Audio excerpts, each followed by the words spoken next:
One sign comes down, tens of thousands go up, not only in Boise, but all over the country. What a powerful message to send. When Sarah Inama refused to remove an inclusive poster from her classroom last month, it sparked a sort of revolution. Sarah teaches 6th grade world civilizations at Lewis and Clark Middle School. Back in February, she was asked by her principal to take down these two signs. One describing how her students will be viewed in the classroom: welcome, important, accepted, respected, encouraged, valued, and equal. The other saying everyone is welcome here, showing hands of various skin tones. Well, when Sarah pushed back on that, she says she was told it violates district policy because in this political climate, not everyone believes that message. Sarah stood her ground and kept the poster in her classroom because, as she says, it's the foundation of public education. Everyone is welcome here, and it's just the right thing to do. Since then, she has had countless people stand up for her, students protesting on her behalf, celebrities celebrating her courage, her story going around the world.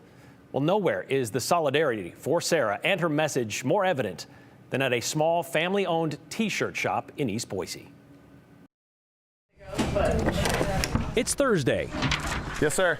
At Brigade Screen Printing in Boise. So we're busy on a normal basis. But this Thursday is not a normal one. We're never this busy. This is a whole nother level. For the past week and a half, What, are we on 8 days now? 9 days? Sean Wright and his staff have been handling a special order. This is the only thing I've seen like this with this amount of support. Shortly after 6th grade teacher Sarah Inama was told by the West Ada School District to take down her classroom sign that said, "Everyone is welcome here," and she refused, Brigade's one-room shop has been continuous chaos. It's a good chaos, and I'm glad that it blew up and got this message out there to more people than we expected. For that, you can thank Sean's friend, Chris Stewart, Was not expecting this response at all. who saw Sarah's story and came up with the idea Chris called me. to make the message mobile. Hey man, you know why I'm calling? And I'm like, what do you need? What do you need? How can I help you? So Sean shared the story with his staff, most of which are moms with kids in the West Ada School District. And within 5 minutes, I had a bunch of moms in tears going, whatever we got to do. Yep, when Sean sat us down, there was no question. Then I was like, yep, let's go for it. And so I called him back and I said, let's go. And they've been going and going since. I think yesterday, before 4 o'clock, my phone said I had 14,000 steps in.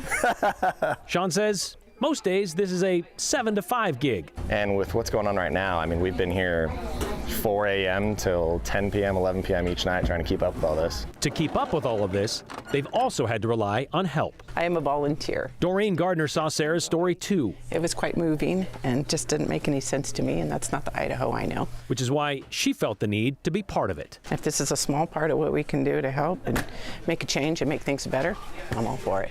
That feeling is shared by everyone in here. I think it's ridiculous to be upset about a sign that says everyone is welcome here. Turn it into a political message when it's not.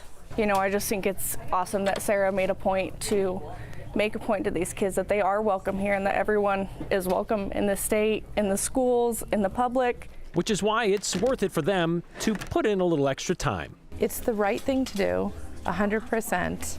And I will work sun up to sundown to make this happen. What exactly they're making happen isn't quite yet accountable. Okay, so it could have been 100 shirts. What is it right now? I don't know. That's because the orders keep coming in, and not just from the Treasure Valley. And then all of a sudden you start seeing Seattle's orders come through. You start seeing Utah's. We started seeing Chicago's. Yesterday morning when I came in to start printing all the orders, 95% of them were in other states. And other countries like Germany, Australia, South Africa. I'm not surprised at all.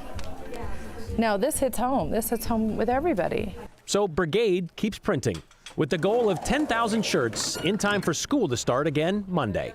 The goal is just to let the world know that right here in Boise, Idaho, we are a very welcoming place to everybody. They may not know how many they've done, but they do know how much it means. As a homegrown Emmett kid and living in this town my entire life, it gives me goosebumps even thinking that this town is doing what it's doing right now. Am I surprised? No. Am I proud? Yes.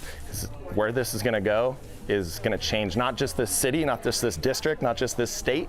It's going to change this country, what we're doing right now.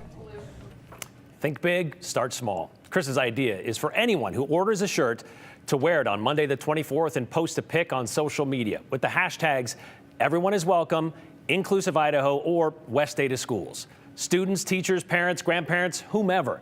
And as you heard him say, to let everyone know, everyone is welcome in Idaho. There's also a Chalk the Walk event happening at the West Ada School District building. That is this Sunday at 4 o'clock in the afternoon. People are asked to show up and spread that message of inclusion with chalk drawings on the sidewalk. By the way, yesterday, Governor Little signed the ban on any flags besides U.S. flags or state flags being displayed in Idaho public schools, meaning schools that would like to celebrate their refugee population and highlight where those students came from will no longer be allowed.